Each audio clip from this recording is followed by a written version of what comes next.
Hello, everyone, and welcome to this week's session. Today, we will be discussing the topic of food quality in relation to environmental justice. So by the end of this session, you will be able to review the issues of food quality, understand the impacts of these issues on humans and the environment, and reflect on our individual choices and the wider structural problems. Let's think about the food you had this morning or that you had for lunch today. Were there any ingredients and nutrition labels on the food or its package? If yes, did you notice any special things that indicated on the labels, such as the fat content, amount of calories, chemicals, additives? And if you did, how did that make you feel and why? If you didn't, have you ever wondered the contents in your food, where they come from, or what they are made of? Okay, so what do you think about the qualities of food, what should be included, and which are the most important qualities in food? There are external specifications and internal specifications. For external ones, we have appearance, color, size, shape, odor or texture. And for internal specifications, we have nutritional values, ingredients or recipes, tastes, and flavors. Food quality is important to us because everyone needs food for subsistence. In general, a better quality of food, better bodies we will have. Better food also helps secure a better environment. Can you name any healthy food with good quality? Think fruits or vegetables or protein-rich food, organic, or uh, maybe even like a vegan diet. Are those any that you eat on a daily? Nowadays, as the population is growing extremely fast, food production speeds up as well, obviously, to supplement the needs. And well, within the food industry, in order to secure constant and efficient output, chemicals are added to boost production, storage time, appearance, and taste. These include the use of fertilizers, pesticides, and herbicides on crops, on antibiotics that are being used on livestock. To increase the shelf life of food, preservatives are added in processed food. And at the same time, to make food more attractive, additives like artificial colors and flavors are added, as we well know. The fat, sugar, and salt level are also very crucial because they mostly appear in fast food, desserts, and snacks that are popular among the young people like yourselves and are also very attractive to eat. And if the amount of any of these exceeds the standards, food quality will be increasingly lowered. So how do the chemicals in food affect our bodies? For instance, they mess up our allergies. Then the sweeteners, they reduce feelings of fullness, but increase calories consumptions and increase the risk of weight gain.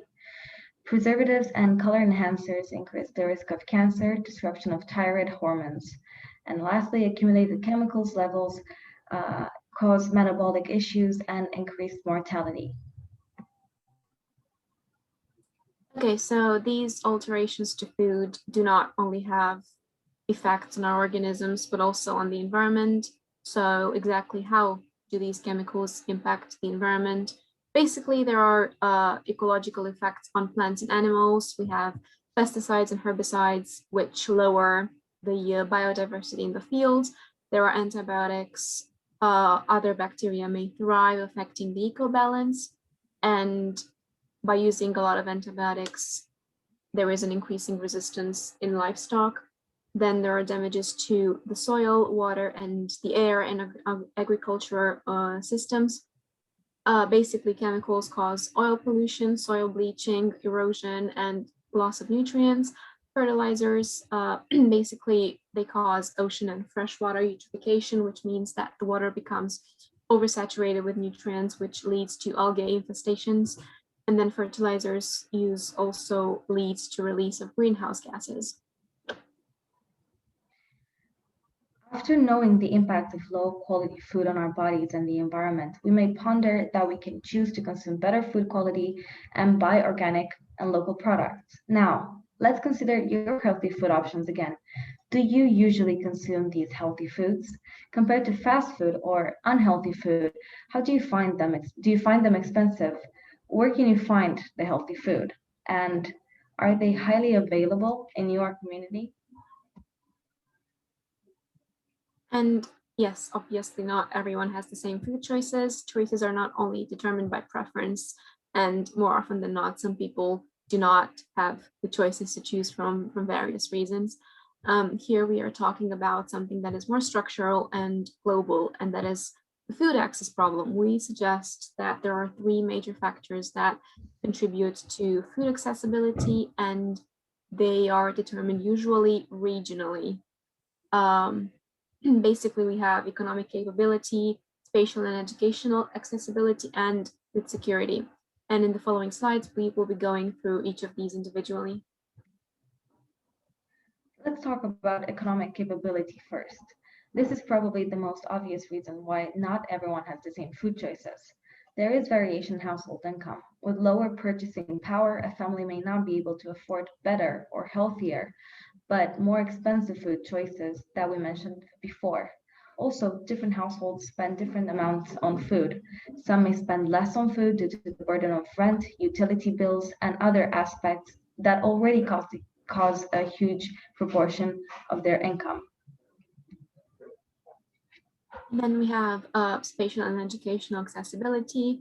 Some healthy foods are only available in high-end food stores or concentrated, which are mainly concentrated in well-off areas. Certain products that taste good and are cheap are mainly served by fast food chains, but not fresh food stores, where you would be able to find healthier alternatives. This may not only limit people's exposure to healthier food, but also their choices of fresh produce.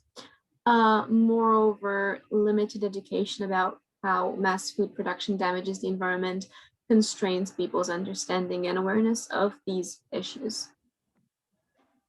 Last but not least, the factors we have just discussed can be incorporated into the concept of food security. According to the World Food Summit in 1996, quote, food security exists when all people at all times have physical and economic access to sufficient, safe, and nutritious food that meets their dietary needs and food preferences for an active and healthy life, unquote. In UK, a 2018 survey revealed that 10% of the interviewed adults in England, Wales, and Northern Ireland were classified as marginally food insecure, and 10% of them were with moderate or severe food insecurity. Their common experiences include the fear of running out of food as they lack money or other resources, and 6% of the adults said that they had eaten less than they should. 3% said that they had run out of food already. However, these issues related to food quality are not only experienced in the UK, but also in other countries around the world, especially the developing countries in Africa and Central and Southeast Asia. This is a global phenomenon that is highly related to global environmental justice in terms of the food choices, which is determined by people's physical access to good food and their economic capability. Environmental justice is served differently across the world, and large communities have to suffer from extreme famine, while other countries consume much more food that it is actually needed. Um, yeah, we will be discussing the topic of overconsumption in the future. Okay, so overall, do we actually have any solutions for each of these issues individually? Why not?